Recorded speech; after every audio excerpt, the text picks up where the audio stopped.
Hello, everybody. It's Bob Nagan, and I'm really excited to do a sneak peek. 6 of this year's speakers from the Retail Success Summit are going to come on and give you a little morsel, give you a sneak peek about what they're going to talk about at this year's Virtual Retail Success Summit. You have until the end of the month to save $500. So don't hesitate, register right now. And not only is the summit going to be filled with great information and you're going to leave inspired, you're going to learn from these great people who are going to be with us today. But I also want to point out something very important. You take absolutely no risk when you make a decision to invest in yourself and invest in your future and register for the Retail Success Summit. You see, when you register for the Retail Success Summit, you get a better than money back guarantee. Here it is. So register for the Retail Success Summit.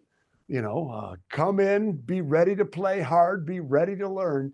But if at the end of day one, you aren't thrilled with your experience, you aren't 100% confident that you're going to make multiples of your investment of time and money back at the end of day one, call us at the office. We'll give you all of your money back plus $500. Again, no risk, plus $500.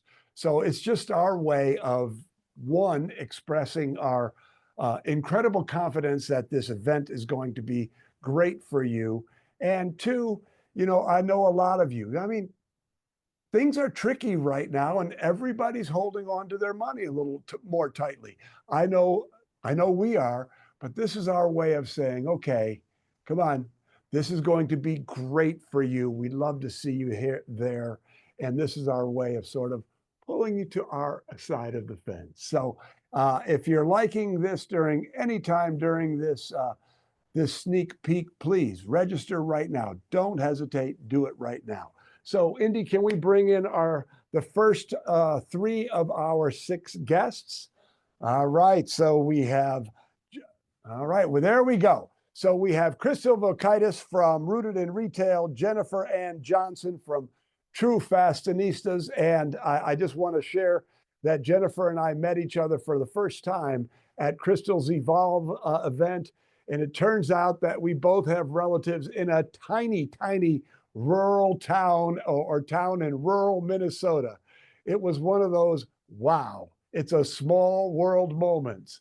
And Renville, Minnesota, if any of you know anything about Minnesota. And finally, Dan Holman's from Retail by CRS, and Dan is one of our favorite retail experts. So what we're going to do here is we're going to everybody's going to get, I don't know, 10 minutes or so. I'll ask some questions. We'll have a conversation. Indy, if anybody has any questions for our panelists, by all means, chime in. But why don't we start with you, Crystal? So your program is going to be called The Future Ready Retailer, Tools, Tech, and the Mindsets to Win. And it's going to be, about AI and AI tools. Can you tell us a little more? What is something that everybody who's watching this here or watching this as a replay, what is something they need to know about AI that they might not know that they will learn more about at the summit? Oh my goodness, Bob. Well, first of all, thank you for having me here. And I You're cannot welcome. wait for the summit.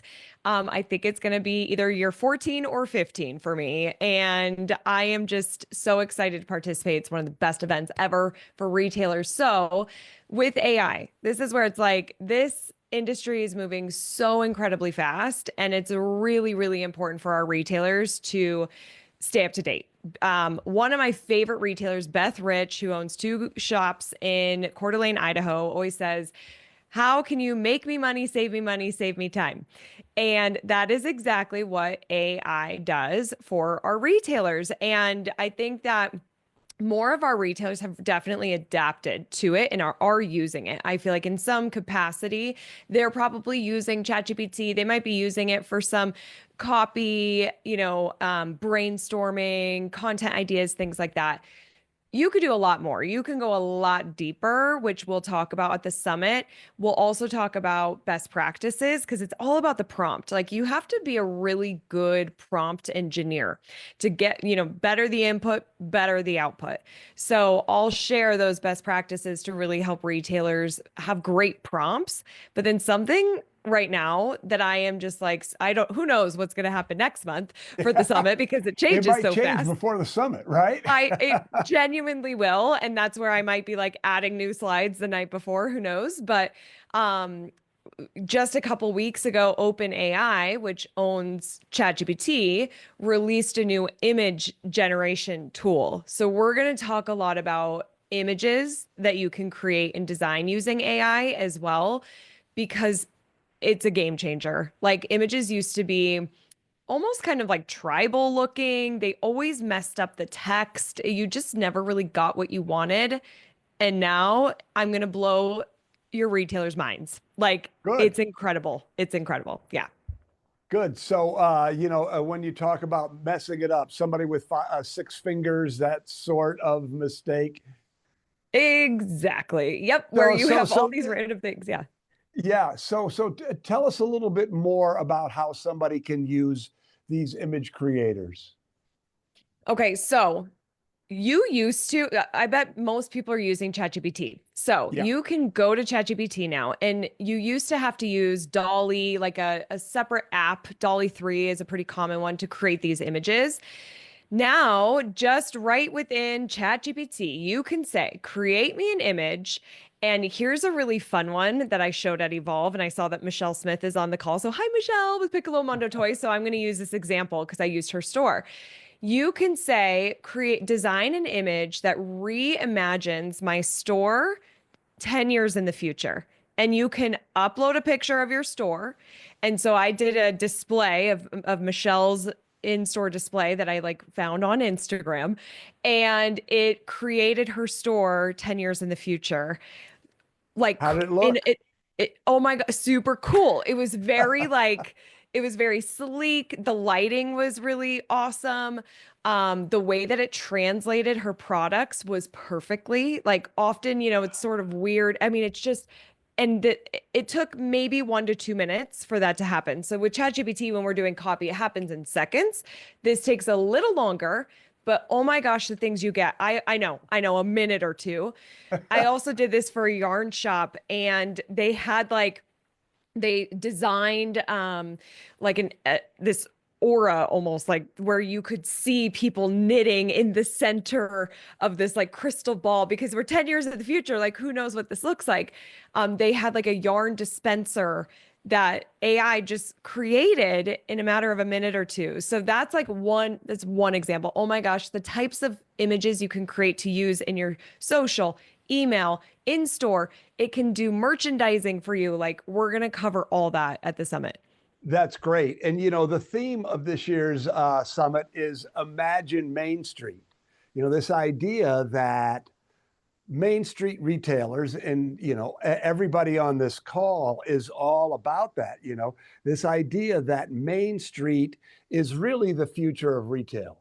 And Crystal, you talked about it, and I mean, I think we can all agree that the big brands, I mean, they have some built-in competitive advantages, but with our ability to be authentic, with our ability to have, now that the community of independent retailers, now that we have access to technology, that sort of competitive advantage that the big brands had, that Walmart had, that Target had, is all sort of going away because we have access to all the technology now. 2 years ago, in my opening keynote at the summit, the line was, you can't out Walmart Walmart, you can't out Amazon Amazon, but Walmart and Amazon together can't out you. And so as long as we are all taking advantage of these types of opportunities and understand what they are, and all of our speakers we're so excited about it. I think that it just, it speaks to the opportunity, it speaks to the future, and we're really, really happy that you're going to be speaking to it, Crystal, because you're smart and you know what you're doing, and you're going to give them the information they need. So I can't thank you. wait. Yeah, Yeah. it's going to be great. It's going Yeah. to be great. And so Jennifer Johnson. So Jennifer, I was so happy to meet you. It's so, so lovely to meet you. And this is a great topic. You're going to be talking about public relations. And, we have taught public relations ourselves for a while. And the story that always gets told when we talk about PR is the Mackinac Kite Company had my retail business Mhm. that I had for 19 years. We had a world-class kite festival on the beach in Grand Haven every year. 50,000 people on average would come for the weekend. And we became masters of PR, and we got enormous amounts of PR. But the thing that people don't really think about, I mean, there's the execution of it, but something that people don't really think about is the monetary value of PR. You can't buy that credibility with advertising. It looks like an advertisement. When it's a PR story, it's a story. And so not only is there the equivalent of advertising dollars, but when I looked at our kite festival, there was the advertising we couldn't buy, even if we Mhm. wanted to, but that advertising brought people there, which gave us new customers and their lifetime value. So when I think about having that event, layering PR on top of it, that event represented millions and millions of dollars through us over the course of 30 years that we did it. So, would you agree with that whole idea of you can't buy it, but, I mean, speak to that if you don't Sure. mind. 100%. I mean, I remember when I opened my store up back in 2011, I opened with a full store. I mean, it started out empty, but then obviously we added other product and we had this beautiful store, but we didn't have anybody coming in the doors. And I know a lot of retailers can relate to that. You're like, I don't know why people aren't coming. It looks so pretty and our prices are so great. How are they going to come to you if they don't know that you're there? And I don't mean, like you said, the regular advertising. I mean PR, because ultimately we've all heard it that people buy from people that they know, like, and trust. The PR portion adds that trust factor to it. When they see that you have, and I'm going to show you how to also leverage your PR after the fact, because that's the part that most people, they'll chase the PR and then they'll get it. They'll get some feature in, whether it's on TV or in a magazine, and then they won't do anything with it. Well, the whole point of it is you need to harness that into everything that you're doing. I remember way back in the day when I had my bridal shop, we ended up on Inside Edition. I still carry that with me today because I earned the right. I was on that show. And that's something that people just kind of get wrong, because they're not thinking that it's that important, and it really is, because it does drive people to you. Once we started getting some good PR, our brand caught on, and I've continued it to this day, continuing the relationships that I have with reporters and journalists, because they're the ones that are going to come to you first and foremost because they know you've helped them. Absolutely. So I don't remember the names now, but I knew the person to speak to at all three of the major television stations in West Michigan. And when I called, they picked up and they knew they were going to get a good story. So, Jennifer, I would like you to speak to something here for the people who are watching this either live or they're going to watch it as a replay. What I hear when people think about PR is, oh, I'm not big enough. My story's not good enough. There's this sort of imposter Mm-hmm. syndrome or inferiority complex. Can you speak to that, sort of here, and talk to how you're going to walk people through that when they come to the summit? Sure. I mean, so many of us have that imposter syndrome. So many of us think, well, no one's going to want to hear what I have to say. But that changes once you actually tell your story to one person and they come back to you and they're like, do you realize how this helped me? Then you kind of shed that imposter syndrome and you realize, wow, I do have a story to tell because other people are in the same, feeling the same as I am about their business or about any of this. So I feel like it's just something that you have to get through as far as feeling like you don't have a story to tell because your Right. story is just as important as the next guy's. And I walk through step by step the pre-steps that we have to do before we start chasing PR, because that is very important. You need to lay that foundation before you can actually go and start trying to get the PR. And it's about building relationships at the end of the day. And I know, Bob, you've talked about this in a lot of your trainings. It's about the relationships. So I'm going to explain to them how you start building those relationships Right. with the people in that sphere that are going to be able to help you. And then we work through, once we have that, the foundation laid, then we go on to crafting your message. And then finally we go on to finding the people that need to hear your message and that can get it out and And I think amplify that, it. yeah, that's so great. Susan's father had a great quote. He said, stress is knowing what to do, but not knowing how to do it. And so, when you start to think about this idea that there's literally thousands and thousands of dollars worth of credibility and relationships and new customers in their lifetime value. So I think that people understand that they should, but they know what to do, but they don't know how to do it. And Mm-hmm. so that's why we were so excited to see that that's one of, that was one of your topics. I'll share one other quick anecdote. Many years ago, probably 10 years ago, Susan did a breakout at the Retail Success Summit on how to write a great press release. And Trudy Salinas, who has been a big part of our community for, well, since we've had a community, she went there, and I don't remember the exact numbers, but she just became a PR hound. Then she knew how to do it. And, Mm-hmm. in her little town, she got some preposterous amount of stories published about her business, what she was doing. Every time she would do something good in her community, there would be a press Mm-hmm. release before and a press release after.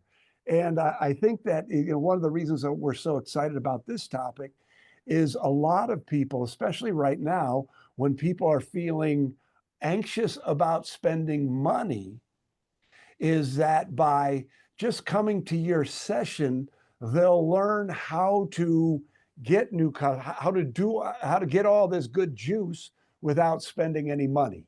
And right now, efficiency is sort of the name of the game. When times are tight, efficiency becomes important. Yes. And PR is one of the most efficient ways for you to get your name out there.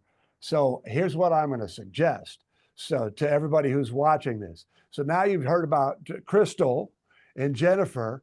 So those two sessions will be worth way more than $500 is what I would suggest. And then let's go on to Dan Holman's, because Dan does something better. I mean, Dan does something so incredibly well.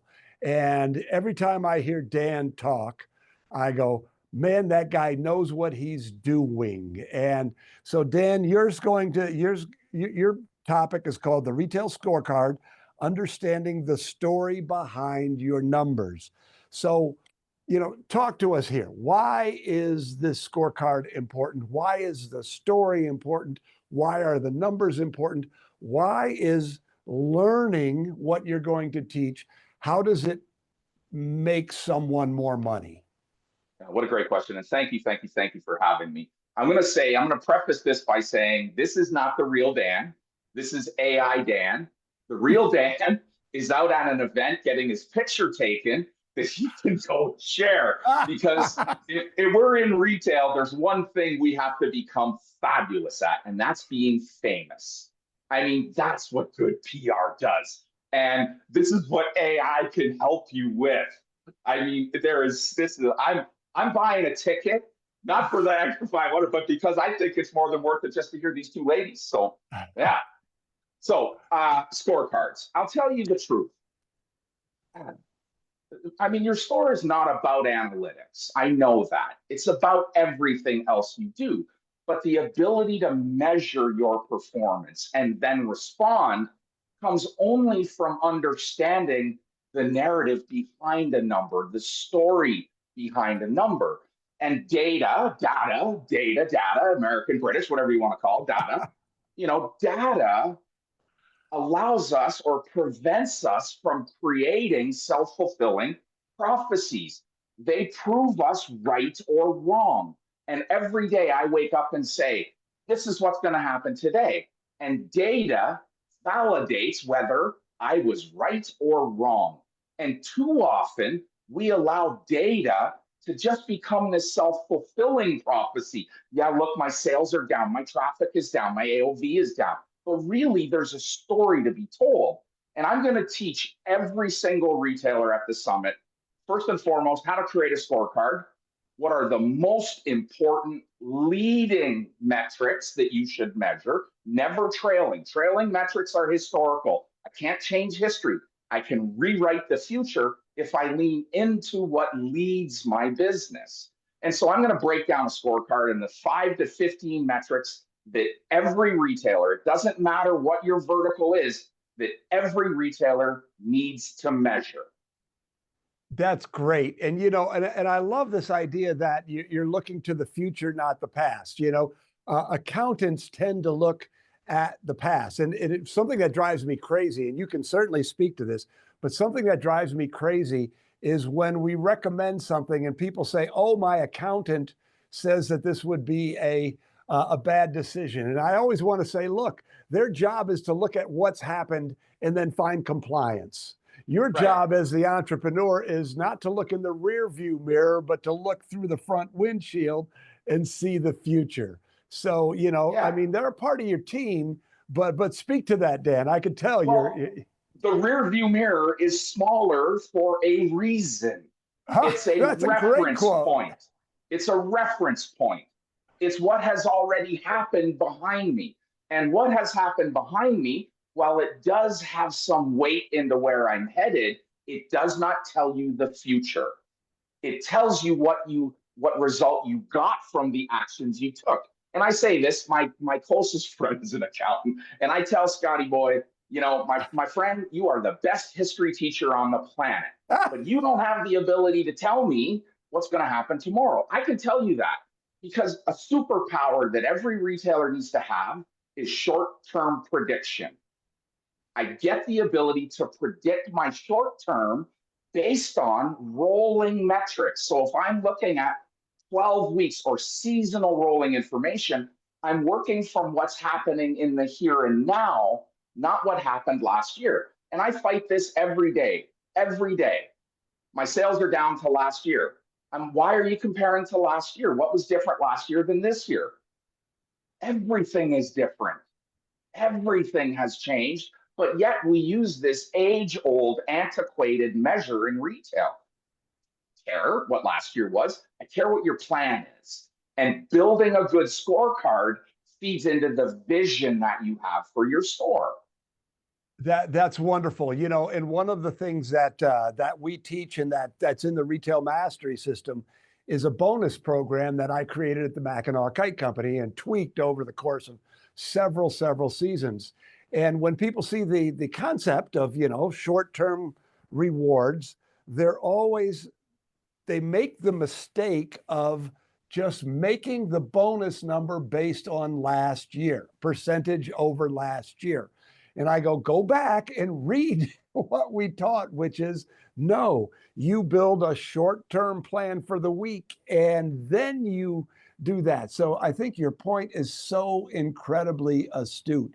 And Dan, so I'd like you to speak to this if you don't mind, because I was the kind of retailer who really focused on, I was not numbers driven. I focused on marketing and selling and, the experience and all of that stuff. And it wasn't until I met Susan that she started putting some of that structure into our business, and it made a huge difference in our profitability, in the way our business ran. So do you see this happening often, where somebody gets into business because well, I loved kites, I love quilting, I love bicycles, and then they don't focus on the numbers as much as they should? And what kind of problems do they run into? Well, it's a great question. And, most retailers get into business because of a passion, and their inability to measure the results of that passion, watch it fade to black, and they become less and less passionate about serving their audience because they're not getting the results from the passion that they want. And I'm a pretty good example of that. I used to be all about being on the store floor and selling and working with customers, and that's where I love to be. But I never really measured my success there. If I said, hey, my superpower is working the front end of the business, the front of the house, I have to create measurement that validates that performance. And that, hey, I love to do it. You have to love to do things, but love and great go together. I love what I do and I'm great at it. I like what I do and I'm good at it. I don't like it, I'm not good at it. I hate it and don't do it. Every one of us has that four-pane window. And we have to ensure that our actions fit above the don't like lines. And to the degree that we measure, we stop ourselves from losing the passion that got us into the business. And so we do have to come up with a number that tells us a black and white truth. Not an excuse, but the reason that it is this way. That's great. And, and so I always say your passion for your product is not enough to make you profitable. And, I love that, that metaphor of you go to, pretty soon you start to lose it. And I've seen this happen so many times that that a passion for the product turns almost into a hate for it because, it's that whole dream deferred kind of mentality. Oh, it's going to be this, and then it becomes this. And I think that what you're going to share with everybody is, so important, especially if you're watching this, you're one of those retailers who, like me, just really, I was all about the kites and getting outside and doing the thing. But at the end of the day, I had, well, I call it my oh shit moment. And everybody in retail who gets into the business because they have that passion has that oh shit moment where, wait a second, my passion for my product is not enough to make me profitable. I better get serious about what I'm doing here, or I'm not going to be doing it very long. So I think what you're sharing is so incredibly necessary. So Indy, do we have any questions or? We had a question. What is the name of Jennifer's book? What is the name of your book, Jennifer? That's a great question. Thank you for asking that, whoever it is. Thank you. It is called Grace and Grit, Becoming a Confident Entrepreneur. And you can buy it on Amazon. Wonderful. Thank you. And Dan, I love your topic because, Bob, I have had those oh shit moments. Oh, yeah. Everybody has. Had one this morning. Yeah, good.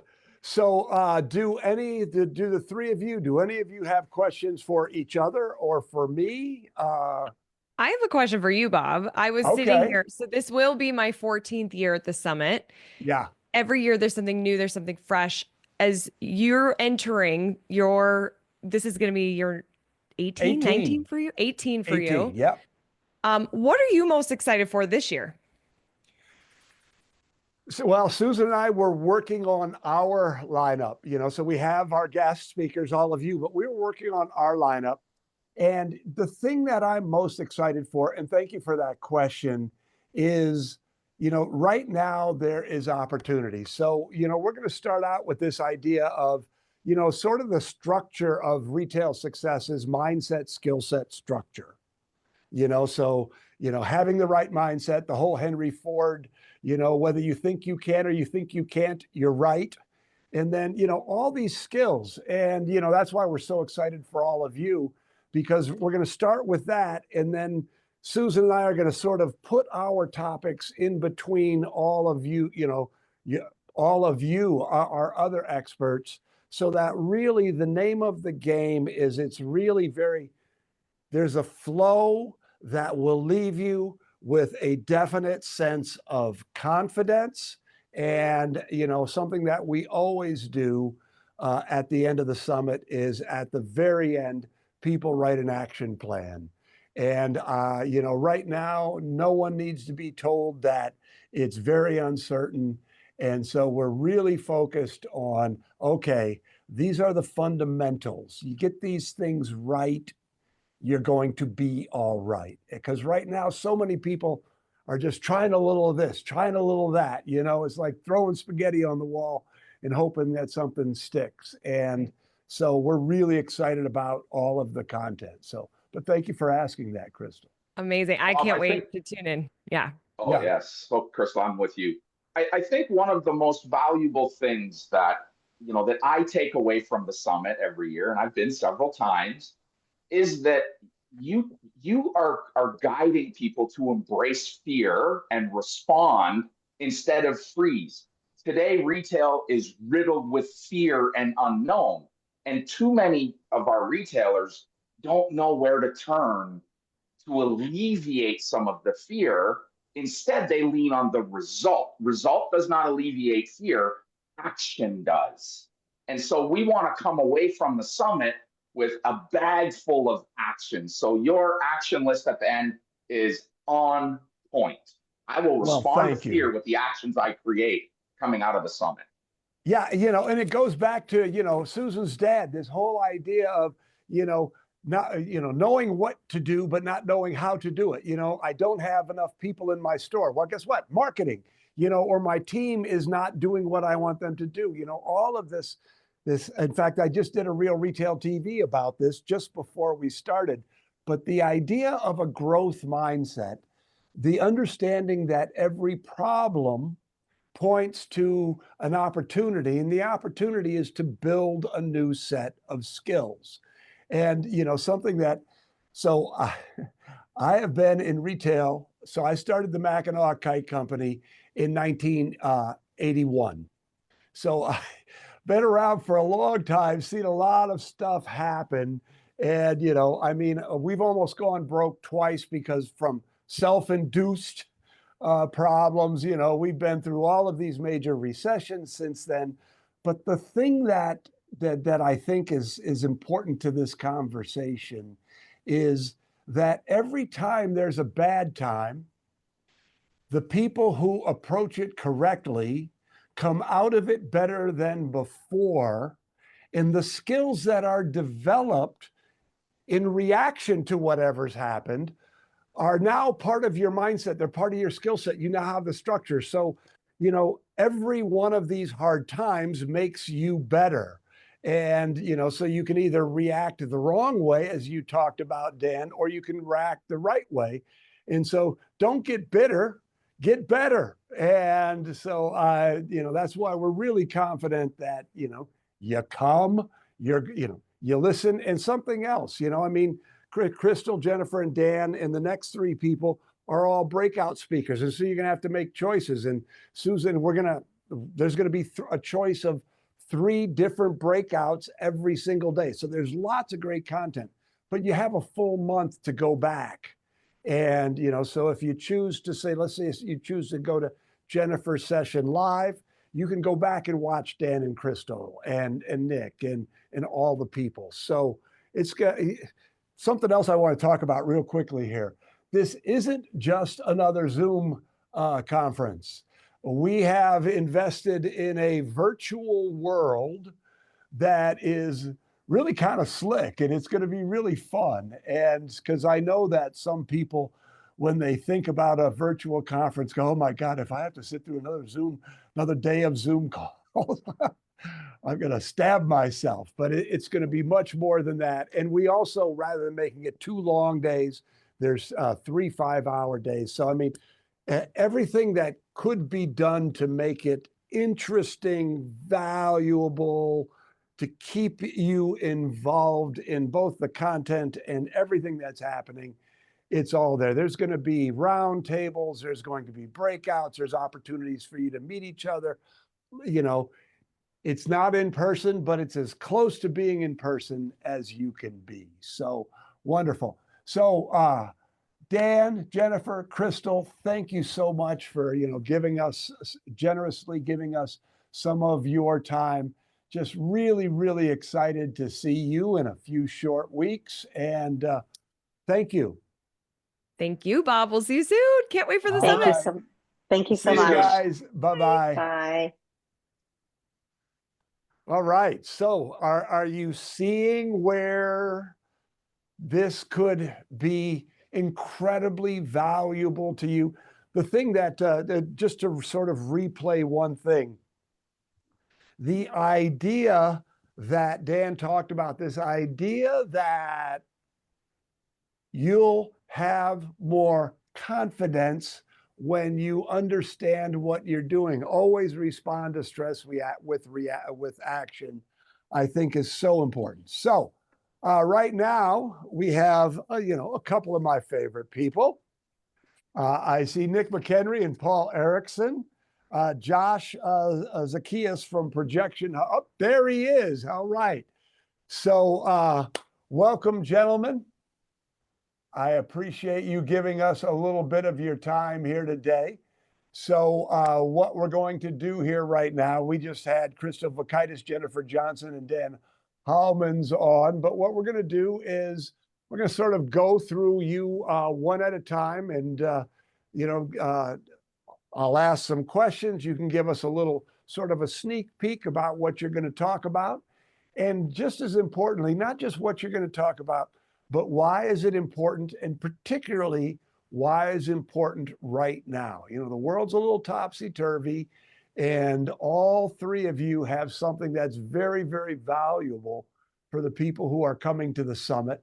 So, and Indy's there. If anybody who is watching this has questions, please put it in chat. Indy will be there for you. But why don't I start with you, Mr. Erickson? How are you today, Perfect. Paul? I'm very good, Bob. It's good to see you. It's made my week every time I hear your beautiful voice. Well, thank you. I appreciate that. Flattery, flattery. So I think that I'm excited about your topic. Your topic is how shoppers think, essential insights into the mind of your customers. So tell us a little bit more about that, and maybe sort of give us one or two tips that they can take away from you sample, you sell kind of thing. Yeah, that's great. I got into this rabbit hole, Bob, several years ago when I read the book by Gerald Zaltman, professor from Harvard, who maintained that 95% of purchases that consumers make, consumers would include you and I, by the way, are based on the subconscious mind, not the conscious mind. When I first heard that, I considered that a bunch of hooey, but I had to read the book anyway, and I became a believer. And so, what I want to talk about at your summit is how retailers can tap into these subconscious behaviors and biases that our customers have. That's great. So can you give us an example of what one of them? Well, I'm gonna essentially the presentation is gonna be broken into two parts. The first is going to be psychological pricing. And psychological pricing plays on the fact that consumers rarely know what something should cost, and it relies on simple changes that we can make as retailers to trick the brain. And that's right, we have to be a little tricky as retailers, trick the brain of our customers. And that's part of it. That's going to deal with probably the oldest and most heavily taught pricing method in the book, which is charm pricing. $199.99 is not $200. I think we all know, everybody knows this. And does it really work? Yes, of course. But I'm going to dig deeper into that and talk a little bit more about a recent study that was done on the Journal of Quantitative Economics, and talks about the power of the number 9 in pricing, and how, because of charm pricing being so ubiquitous that we see it all the time, the number 9, and this is not my opinion, this was a study done, number 9 has become that will outsell even lower prices with that without the 9 uh, on products. And so I want to talk a little bit about that. In terms of in-store messaging, I think most independent retailers do a horrific job of it. And I'm going to share some of the things that some of my favorite retailers do in terms of silent salespeople, Bob, in the store. And I'm going to share some ideas that IKEA has used to Duluth Trading Company. I'm going to look at the good, the bad, and the ugly. I took some pictures of retailers that I took on horrible presentations of merchandise with absolutely no messaging whatsoever. The guilty will remain anonymous. We're going to talk about how product recommendations and customer reviews have become so important today. We don't stay in a hotel without reading the customer reviews. We do not get on an airplane without a customer reviews. We don't eat at a restaurant that we've never eaten at before without reading customer reviews. This is something that all people do, and we should be doing that in our stores as well. What I find interesting is that when I go onto websites, on the website, the retailer does this. They have a product that says our best sellers. They have a product just reduced section. These are all kind of silent salespeople, sales messaging that I want to share with the group. And you know me, Bob. They'll laugh, they'll cry, they'll say it's better than cats, but they will walk away with specifics on exactly how they can increase sales, sell the inventory more quickly, and at a higher price and reduce markdowns. And that will include, by the way, how to be smarter about marking down, how to use the same kind of psychological messaging in terms of how you mark down. There's two other aspects I want to talk about also, and that is scarcity.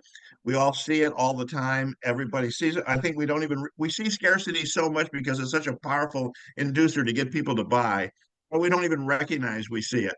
But I want to talk a little bit about how we can use that in your retail store to get people to start purchasing and merchandise and understand that they need to buy this now or they'll never see it again. And then the last one is I want to delve a little bit into my very favorite one, which is reciprocity. Now, this is one probably no one has heard of before, but you've seen it. And how you have seen it is in grocery stores, many times a higher end grocery store where you walk in and you have these drug pushing great grandmothers out giving away free samples of cheese and crackers and pizzas and sausages, etc. And as you walk by, they're looking at you with their big cow eyes, wanting you to stop and try this, much like a drug pusher outside a schoolyard. And when you try it, and then they say the magic words, and this is the magic word, they say, well, did you like it? And of course, we're all nice. And we say, yes, it was very good. And then here it comes. Wait for it. Well, it's right over there if you'd like to buy some. Yes. And at that point, Bob, your entire body, every corpuscle, every vein is coursing through with this feeling of obligation. They gave you something for free, and you should give them something back. And so That's those are so some of the interesting, three Paul. key messages I want to talk about. Good. That's absolutely fantastic. And so one of the sessions that we're considering and probably going to do is what is called give to get marketing, because we teach the rule of reciprocity with gift certificate marketing, but the rule of reciprocity is so incredibly powerful. And I just want to reflect on one more thing you said before we move on to Nick, because I just shot some real retail TVs, as I mentioned earlier. But what we're doing is we're rerunning an episode of Real Retail TV about Zingerman's. And Zingerman's is my favorite retail store of all time. It's got the best food, the best retail experience. And Ari, one of the co-founders of Zingerman's, is going to be our keynote on day 2. It's going to be more a conversation than a keynote. But Zingerman's is famous for their culture. But one of the things that I talked about in this episode of Real Retail TV is when you go into Zingerman's, every single product has a talkie. So there are no products that are just sitting on the shelf. Every single item has a story that is being told in 2 or 3 sentences. And I mean, you can't go in there and spend less than $50, just because, oh, this this tin of sardines was caught by a little old lady at the end of the road in rural Portugal using worms that were, taken from sheep dung on the top of this mountain. I mean, it's just crazy how they tell the story. And, and to your point, silent salespeople. So there's so much money in what you're going to share. So that's great. Right. I'm looking forward to it, Bob. We got a lot of good examples too. It's just not going to be me talking, but showing the people that will be sitting in exactly how to do it and what to say and how effective it can be. Yeah, that's great. And for anybody who doesn't know Paul, Paul has been with Management One for such a long time. He has been on stages all over the world. Paul's what we call a veteran, a wily Right. retail veteran. So good. That's So what we're they really call you, looking Bob, when forward. you get old. Yeah. That's what they call you when you get old. Yeah, that's right. So Josh, I love your topic. Josh is from ProjectionHub. And right now, everyone is concerned. And you're going to talk about SBA loans. And I'm feeling, or I know that a lot of people are feeling a pinch. Can you talk about why SBA loans are going to be even more important in the near future and what you're going to talk about and what, what are you going to talk about and how is it going to, really benefit the people who are there with you? Yeah, absolutely, Bob. Thank you. First off, thank you for having me on here. I'm excited to connect with you all and share a little bit about what we Absolutely. do. We're honored. Yeah, a little bit of history of Projection Hub. We're a smaller company. We've been around for about 12 years. People would summarize us as we're financial consultants ultimately, but we started off by building templates for people to do their own projections, to secure funding, to find capital for their business, whether they're a startup, an existing business, or they were looking to acquire a business. And so a bank is always going to require that. Well, our founder, Adam Hoeksema, and myself and a bunch of us on our team have prior experience working for SBA lenders. We started quickly realizing a lot of banks do not like to lend to businesses unless you're one of those top businesses that everybody hears the name of. It's actually very challenging for startups, for existing small businesses, a lot of retailers, e-commerce businesses to have access to capital.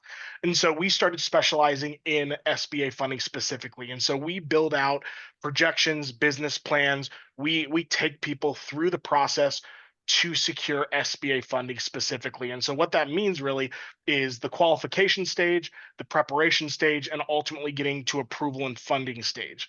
Now, when it comes to like what you're talking about, the changing market, the things going on, right now we've seen a massive halt on banks giving loans out.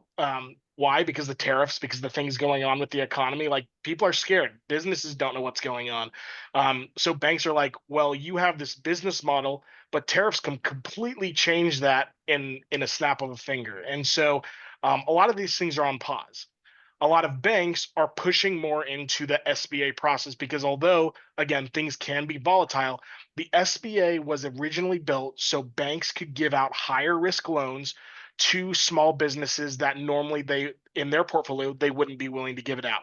So the SBA can come in and make access to capital far easier for these types of businesses. Whether again you are a startup, you're trying to launch your first retail business, whether you're an existing business trying to do an expansion project, or whether you found a good business and you're like, well, I would like to purchase it, but I don't want to drain my bank account due to the volatility of the market. And so what my presentation is going to be on is really SBA 101. A lot of people don't know the benefit of the program. Now, although there are challenges to it, the reason there are benefits to it is because, again, a lot of the times when the bank says no, the SBA can say yes. It gives business owners the opportunity to push forward when other resources for capital have slammed the door in their face. And so I'm excited to share about that process. And again, it really will be going over the qualifications, like how, are you eligible, the preparation, how do you prepare to secure the funding, and then what does it take to get that approval and get funded and actually have the money in your pocket. Yeah, and Josh, I think that you're talking that what you're doing is so valuable because I know so many people who have gone to the we not so affectionately call them the loan sharks, the people Yes. who, it's easy access to capital, but it's also very expensive access to capital. And sometimes it is a good, it's a good play, Yeah. but not very often. And particularly the people who do that don't understand other financing avenues. Yeah, So, and well, to jump on that, like, me and my wife, we own a retail store, so to speak. We own a coffee shop. And so we're in the thick of it as well. And so, every retail store has to use like a POS system to do those transactions. And nowadays, these POS providers are offering these easy access loans. But yeah, then the fine print, instead of it just being a consistent loan payment, you find out that it's 18-20% of daily sales. And you're like, oh, well, that doesn't sound that bad. But all of a sudden you have a cash flow issue that jeopardizes your business to be able to secure new inventory, to make sure you can pay your employees on time, all these other things that happen where you're like, oh, but this was easy money. I got 30,000, I got 100,000 really easily from dot dot dot. And the reality is hey, take a little bit longer, maybe push through the hurdles, get an actual loan from the SBA, have a realistic payment that honors your cash flow so you can honor your employees, you can keep good inventory, new products on your shelf, and you can actually do things successfully. But too many people see that easy, oh, I can just click a button and be approved. Great. And so I do think there are better options that, again, require some hurdles. Again, an SBA loan isn't easy to get in the sense that last year, out of all startups in the US, only 0.25%, so a quarter of a percent, got an SBA loan. So it's not like the sexy, easy thing to do. However, it's going to allow your business to exist 5 years down the road rather than those predatory loans that you're talking about. yeah. And so I just want to just sort of chuckle because Paul Erickson, who is in the thick of it with, real retailers and helping them with their buying and their inventory and their cash flow, is sitting here going like this, which Yeah. is sort of a validation of what you're talking about, Josh. And for anybody who's watching this is another reason to come to the summit. Again, if you don't sit there in his session, you'll have access to it. And if your cash flow is challenged right now, this would be an incredibly valuable session. So, Josh, we're really, really pleased that you're going to be there. You're also going to be there as a sponsor, so people will be able to come see you. So, We're excited. thank you. Yeah, Really, thanks for really, having us. glad to have you. So finally, last and certainly not least, Nick McHenry from OneShop Retail is going to be there. Nick, let's talk about it. From customers to super fans, unlocking growth with personalized retail marketing. Nick, you're doing some really, really great things in our world. Tell us about what you're going to talk about. Maybe give people, a juicy tidbit that they could take away from today. And, tell us what's going on. Yeah, totally. Well, first of all, thanks for having me, Bob. Love anytime I get to do anything with the Whizbang community. I mean, everyone's just incredible in the community. You kind of started this call with uncertainty, which is probably like the label of the start of 2025 so far. And we talk a lot about it internally. And at the end of the day, what is going to make that uncertainty just go away? And what's going to make all those fears, all those concerns? Sales. Sales cures all. You can go to bed happy at night with a smile, just easy sleep every night when sales are going up. And for us, we've worked with hundreds and hundreds of retailers over the years, and we just find time and time again, and we are biased because we built our entire company around this, so take that with a grain of salt. But we just found time and time again that you can get your sales growth this year even if you were going to get 0 new customers this year. Like, let's just close our eyes for a second and say, there are no new customers coming to my business. I'm not going to get 1. It's just going to be people that have shopped here before. And our numbers show, we've done the math of, let's strip away all the new business. There are retailers we work with that do sales growth just on their comp number. So just by doing more sales from their existing customers more frequently, driving sales growth. At the end of the day, when times are uncertain, you want to go back to what's tried and true. And what's tried and true is people have already started shopping with you. You've gotten past that first really difficult hurdle, which is you got them in your store and you got them to buy something. Massive hurdle to get off of. Now let's do, it's easily said, hard in execution, but we're going to give a bunch of ways to kind of do this, is how to take your, let's say, pyramid of customers from your VIPs all the way down to your first time shoppers. And what we're going to do is we're going to show you marketing mechanisms, loyalty, just strategies around engaging those customers to just take all of them and move them one level up. And sometimes it means just like, okay, great, maybe we can take our VIPs who spend a lot and then get them one level up. And that's going to just alone be a 10% sales increase on your year. But if we can just do strategies by getting each person to go up one small level, and the way that we think about it is looking at your data. So by looking at, I mean, so many of our retailers just do one size fits all marketing. All my customers are exactly the same. And they just kind of like shout their megaphone, like, come buy my product in my store. And then they hope it works. At the end of the day, you know, you work in your store. You know that not every customer is the same. Some like this item, some like this, but they use it for a different purpose. Some have kids, some don't have kids. Some come to your store every week. Some come once a year. So just trying to look at your data and figuring out a strategy that's easy and you could implement it right away the minute you leave our session to be able to drive those repeat purchases. And like we call it, you know, turning a first-time customer into your number one fan. Yeah, and you know, so Nick came and spoke to our Platinum Mastermind group about a year and a half ago, and he had a slide that I have referenced so many times, but this idea that more transactions per customer is the number one driver of lifetime value. We see our customers think, oh, our best customers are the ones who are spending the most when they're in the store. But what Nick's data has shown is that the people who come in more often, you know, Jay Abraham, there's only 3 ways to grow your business: get new customers, increase the average transaction, and get more transactions per customer.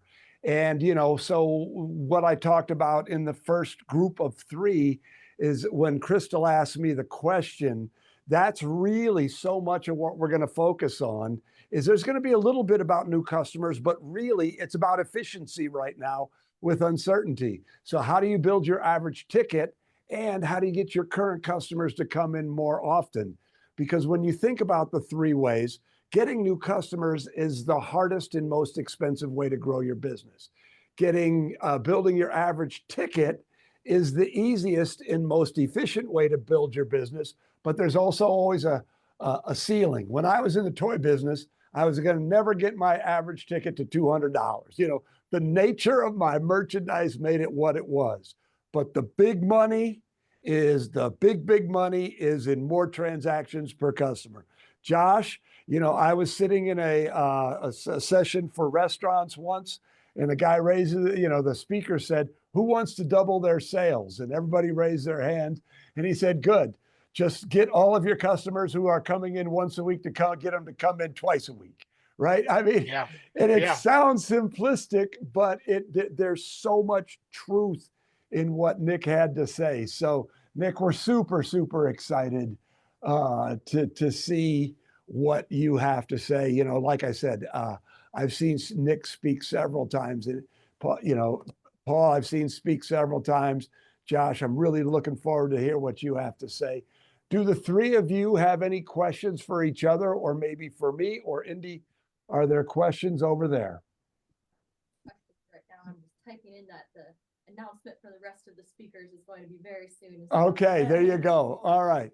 Questions for each other or me? I'm good to go. I am too. Yeah, I I'm don't looking have forward to anything. both Nick and Josh to listen There to you them. go. This sounds great. Likewise. Yeah, I'm excited to be a part of this crew. It's a good lineup. So pleasure. Yeah, to it's be going to with be a all lot y'all. of fun. It's going to be a lot of fun. So we'll see you guys in a couple of weeks. Indy, if you can keep me on the screen for just a moment. Thanks for being here, fellas. I really, really appreciate it.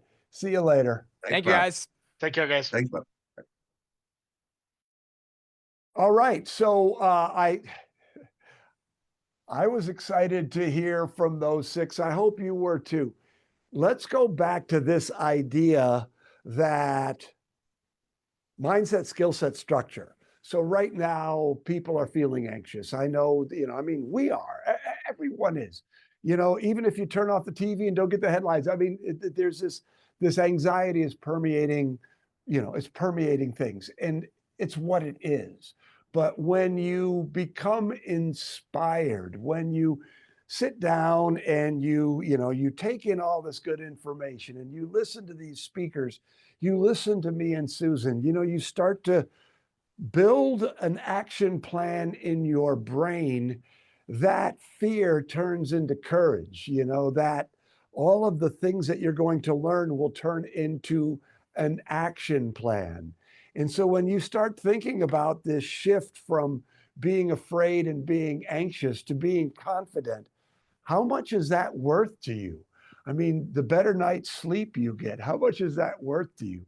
The return on your time and money, is it going to be positive? And the answer is yes, it will be positive. We guarantee it. So just to wrap it up, right now, till the end of the month, you get to save $500. Normally a ticket is $997. Right now, till the end of the month, it's only $497. But you know, you're going to have full access to a month in our super cool virtual world.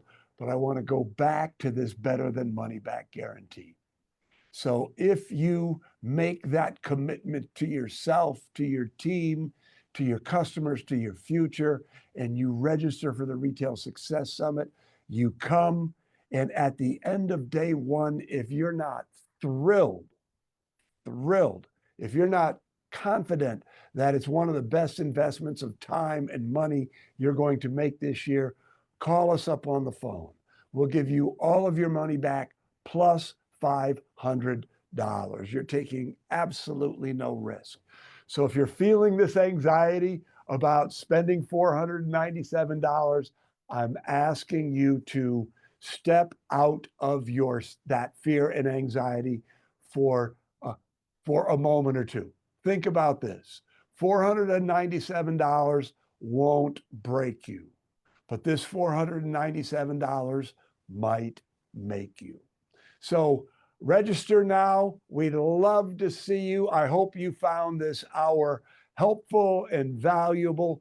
I know that I'm honored that you were here with us live. If you watch this as a recording, I'm honored that you came back and watched it all. All right, everybody, we hope to see you at the Retail Success Summit.